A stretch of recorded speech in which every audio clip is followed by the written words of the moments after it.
let me tell you what my week is like at the moment. I have 3 days here in beautiful Brisbane. We're trying to sell our house, which means have the place ready for inspection on Saturday. I've got 6 talks to get ready. I'm supposed to go to England next week. I've got a debate with Peter Fitzsimons on Monday night, and the church plant starts Saturday. Oh, glad to see that you're actually just trying to prioritise and keep these things sort of, not too much on your plate at the one time. How do you find that? Like, how do you manage to set out, in your situation, how do you manage to actually sort of set out what you need to keep concentrating on in the next 5 minutes, so to speak? It's a good question. Now let me tell you how I painted myself into this corner by underestimating preparation time and overestimating how much I can get done, and I constantly paint myself into this kind of the 2 weeks from hell, recover for a few days and then do it to myself again. And so I've got to learn how. I've only been doing this 25 years, so I'm still new at it. And you were hoping that a church plant would actually change all this. Well, actually, the reason I've been doing a couple of jobs, and I'm trying to do this church plant thing part-time, but it's going to take a year for my diary to transition. That's what it's all about. And I keep telling Kathy, a couple more months. I think after Easter it will slow down, and I've actually now made the hard decision of saying no to speaking engagements. And my mates ring me up and want me to do things, men's events or whatever, and I'm actually saying no. So after Easter, I hope we'll get clear. We're kind of pulling together what needs to be done. We've got a website really close, got the PDF for invitation. We've got, we've walked through the venue a couple of times. Anyway, so away we go. Well, actually, we've been going for a couple of minutes now, so I hope it's no surprise to you. But one thing I'd like to follow up, though, let's talk about the diary. I mean, what has it done to your diary, as you've been trying to organise? What do you mean, what has it done? Well, when you've talked about some of the things, one of the first things you've had to do is knock off various jobs you can no longer do. You're refusing things, you're knocking some things back. What are some of the other things that are happening to your diary?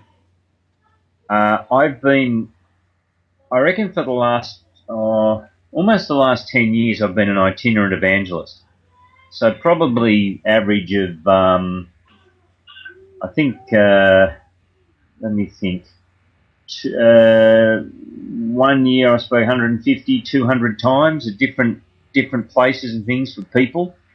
And it's just taken me a while to actually deliberately to stop doing that, and now to be able to focus on being a pastor of a church again, which I was doing that before the 10 years. So it's how do you choose the best from the good? So when my mate from another church rings up and asks me to go and speak at a men's event, it's a great thing to do. It's a matter of working out your priorities really carefully. So I'll say no to that, and no to a whole lot of other things, so I can say yes to going visiting one bloke. That's kind of the hard thing. So I'm trying to move out of itinerant speaking, which is a good thing to do, to make time for people. And how do we do that? So that's the transition at the moment. At the moment, I'm trying to do both. So that's one of the interesting questions, though. You're talking about cutting back on speaking time. Are you finding that the church plant is actually far more relational than what you've normally had to do? That you've got to make much more time for relationship building stuff? Yeah, it's labour intensive. So that I'm. When you turn up and speak at an event and then disappear, someone else has done all that relational work. So I'm deliberately moving out of speaking at the bigger events, etc., to I hope on Sunday that I get to speak to 20 people. It's our first public meeting. I hope it'll be 20 people, and it'll be a handful of people who are used to being church attenders and so on, and the other people who they're investigating what it means to follow Jesus. It'll be great fun. But I'm hoping that I get to speak to 15 to 20. We'll see. So you say to Kathy, it's going to take you a year to transition to the diary, so to speak.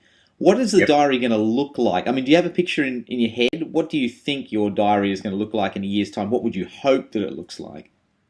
A day, yeah. I try and do my preparation early in the week, so I expect I'll be preparing a new talk every week. Half the weeks of the year I'll be preparing two. So I'll be speaking at City Bible Forum in the city lunchtimes, and then the church plant, the fellowship thing, we're starting on the weekend. I do preparation Monday, Tuesday, speak in the city Wednesday, and then Thursday, Friday, I hope, and Saturday will be time to chase people, get to know people, have people over for meals, that sort of thing. We're deliberately moving to a new house or another house where we can have more and more people, and it's near a railway station. I think at the moment we've got a lounge room where you can't have more than about 10. I think we've got a house where you can have 30 or 40 after April. So that's the plan. Now, whatever stage of life you're at, there's a juggle. If you've got little kids, it's difficult. Our complication, if you like, is that Kathy's got to and should and wants to care for her aging parents. So that's one of the things we're balancing. So you work around what you can in stage of life. Well, let me wrap us up, because I know actually you're in Brisbane and running between jobs, so I've caught you, in your packed diary. Look, let me ask you a question. You've changed your occupation, so to speak, on a couple of occasions. In the last sort of 10 years, you've had to shift your diary, shift your focus. What is there any lesson you've picked up along the way that or any priority you picked up along the way that helps you make that transition? Maybe you want to pass on to other people who are moving from working in one area to suddenly deciding they're going to be a church planner. Anything you picked up along the way? Yeah, I think I have, and that is there's certain simple disciplines in life. I don't know if I've said this before, forgive me, but there's certain simple disciplines in life that you've got to keep in place to keep functioning. For me, it's exercise. Sorry, I'll get this in the right order. Bible and prayer, okay. Exercise, time with Kathy, sleep. As long as and turn your phone off when you're on Skype.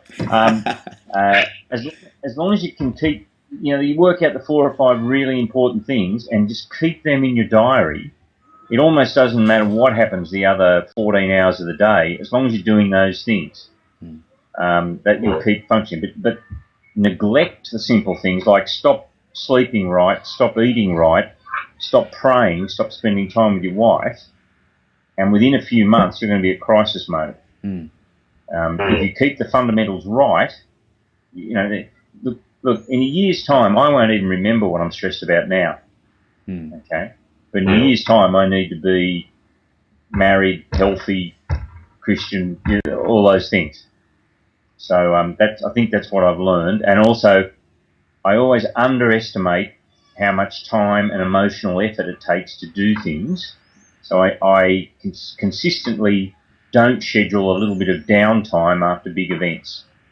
If you're going to do something big, you've got to allow yourself just a little bit of recovery time afterwards. I always think I'm Superman, and I do the big thing and then got to go again. So anyway, mate, that's heaps. And look, I'm just going to give you some downtime now by clocking off. So look, we'll be praying for your coming weekend. I hope the first meeting goes well, and see you after that. Good on you, mate. That's City East Fellowship.org.au. See you, mate. See ya. Bye-bye.